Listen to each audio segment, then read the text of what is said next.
Ang topic natin ngayon, malaki ang bilbil sa babae at sa lalaki. Paano papaliitin? 11 tips para lumiit ang bilbil. Kung nagkakaedad, above 30, 40, 50, talagang mahina na metabolism, kulang ang galaw natin, kaya kahit yung dami ng pagkain natin pareho pa rin, mas tumataba tayo. So, tingnan muna natin bakit lumalaki ang bilbil natin. Dalawang bagay ito. Input, kung ano kinakain mo. 'Di ba? Gaano karaming calories kinakain mo. At yung output, gaano karaming galaw, gaano karaming exercise. So, pag mas marami yung kinakain mo, tapos kulang ang galaw mo, tataba ka. Pag konti lang kinakain mo, tapos puro ka exercise, mas papayat ka. Ano yung belly fat? Belly fat, ito yung taba dito sa may puson, di ba? Pag sa babae, saan lumalaki? Napupunta sa puson, napupunta sa hita, sa puwet, minsan yun, thighs and hips, dyan napupunta, tsaka sa tiyan. So, pag mas mataba tayo, babae man o lalaki, mas mataas ang risk natin for type 2 diabetes, high blood pressure, at premature death. Mas maaga na mamatay. So, meron tayong 11 tips para pumayat. Number 1, kalaban natin, sugar talaga. Anong masaan ng sugar? Soft drinks. Kung gusto mo, tubig lang. Ha? Gusto mo, tsaa. O, walang calories. Lemon water, calamansi water, halos walang calories din. Tubig, malamig, hindi malamig, okay lang yan. Hindi naman nakakataba. Ang nakakataba, soft drinks. Isang soft drinks, yung 12 ounce, mga 12 teaspoons of sugar. Tubig, kumuha ka ng 12 kutsaritang asukal. 12 kutsaritang asukal, try mo kainin. Hindi mo makain. Pero soft drinks, ganun karami ang laman. Iced tea, pareho din. Mga delata na juice, di ba? Yung mga delata na juice, ang dami ding sugar niyan. Kung gusto nyo yung mga fruit juice na maganda, kumain ka na lang ng mansanas. Kumain ka na lang ng peras, di ba? Mas okay pa doon. At least, ang sugar na ginawa ng Diyos, yung sugar kasama sa prutas, 'di ba? Saging, may sugar, pero may fiber. Maraming mga ibang vitamins pa doon. Sa apple, marami, may pectin, may fiber, tapos may sugar din konti. Isang 12 ounce na soft drinks, parang isang platong kanin na yun. Almost 3/4 cups of rice. Number 2, alcohol, alak. Alak nakakataba. Beer. Masarap ang beer. Kaya nga tinawag po beer belly. Alam mo ano ang beer belly? Beer belly, di ba sinabi? Kakainom ng beer, kita mo yung mga lalaki, pag uminom ng beer, lumalaki ang tiyan. Pag alcoholic, lalaki na ang tiyan, liliit pa ang muscle. Ang heavy alcoholic, yan ang nangyayari. Nasisira ang atay, liver cirrhosis, lumalaki ang tiyan. Misa nga, hindi na taba yun ascites yun tubig sa tiyan, tapos lumilit ang muscle, kaya lalo tumataba. Kahit yung mga red wine matamis din Oo. Kung gusto nyo nga yung benefit ng red wine, kumain na lang kayo ng ubas. Ang grapes may resveratrol. Sabi nila, pampabata tong resveratrol sa ubas.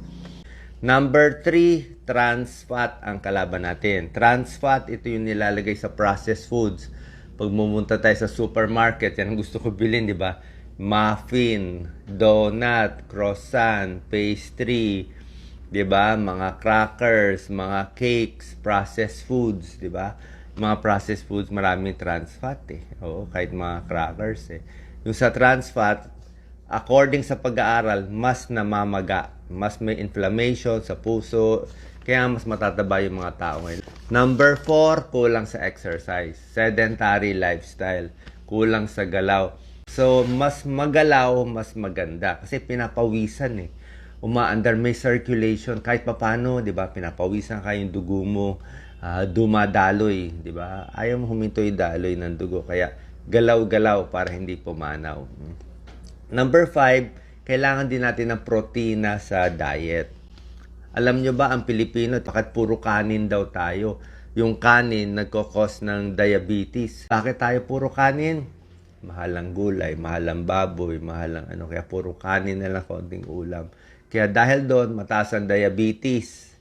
Yan, mataas ang sakit sa puso sa atin. Kaya, pag mas maraming protina, bawas kanin, more meat, mas maganda, mas makakapayat ka rin. Oo. Hindi ko sinasabi na puro karne na lang high protein diet nasa sa inyo. Pero yung ideal pa rin talaga, kung ito yung plato natin, kalahati gulay, 1/4 may karne, 1/4 lang yung kanin. Number 6, nakakataba din pag menopause. Pag babae nagkakaedad, nagme-menopause, mas bumabagsak yung estrogen level. Pag bumagsak yung estrogen, yung taba mag-iipon na sa tiyan, sa hips, at sa puwet. Yan napupunta. Number 7, more stress. Pag mas stress kayo, mas tumataba kayo. Bakit? Pag mas stressful ang buhay, kita mo, alam mo, ang hirap mag-diet. Let's say, may trabaho ka, may work ka, may stress ka. Kasi ang hirap kailangan mo ikain Yung pagod mo, yung stress mo, yung init ng ulo mo, kailangan mo ikain siya. Kasi pag stress tayo, tumataas yung cortisol level. Ibig sabihin ng cortisol level, yung utak natin naka-red alert. Meron din sa stress, emotional eating. Mag-comment kayo. Emotional eating. Sino emotional eating? Pag malungkot, yan, kain ng ice cream. Pag masama loob, pag iniwan ng boyfriend, dadaanin ng mga sa pagkain, di ba? So, emotional eating. Iwas tayo dyan.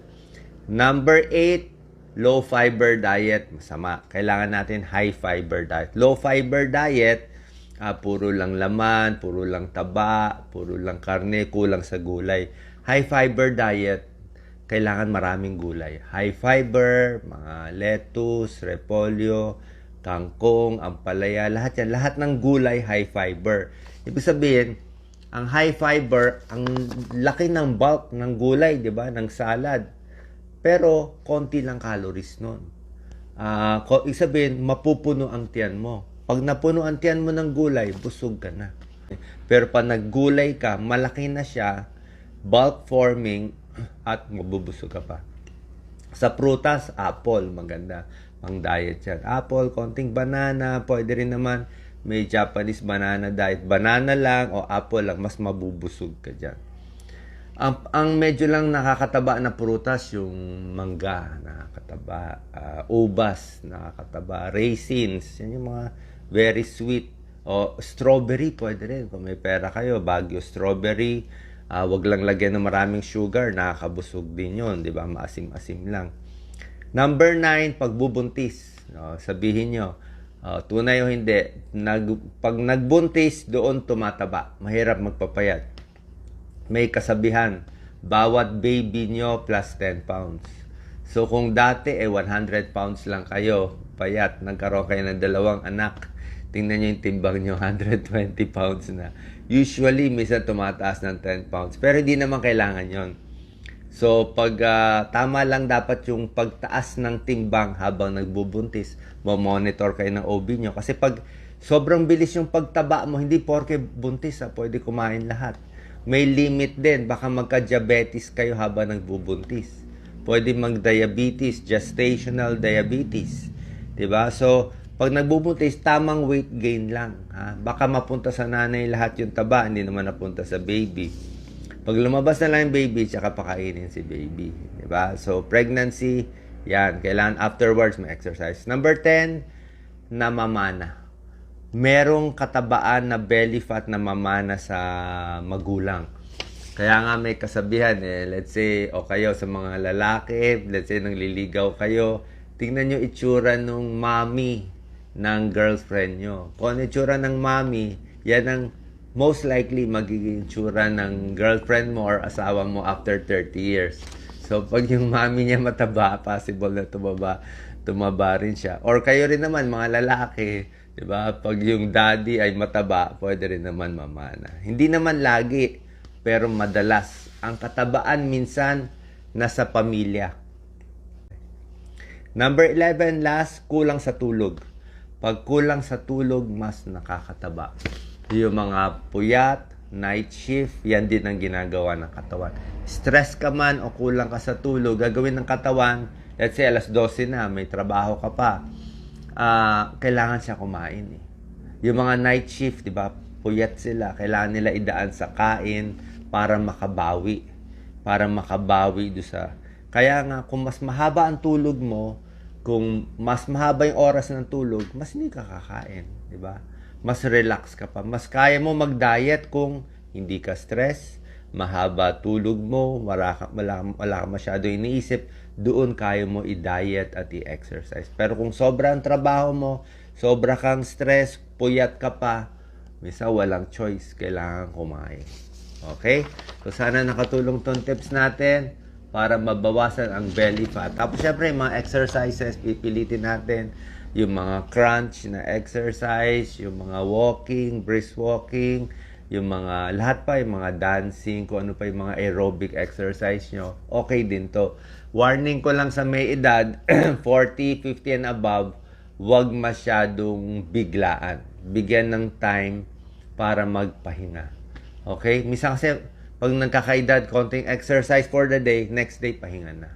Next day, ulit na naman. Hindi katulad ng bata, pwede araw-araw. So, dahan-dahan lang. Huwag din gigil. Unti-unti, sanayin yung katawan. Pag malakas yung katawan, exercise. Kung hindi, konting diet. Okay?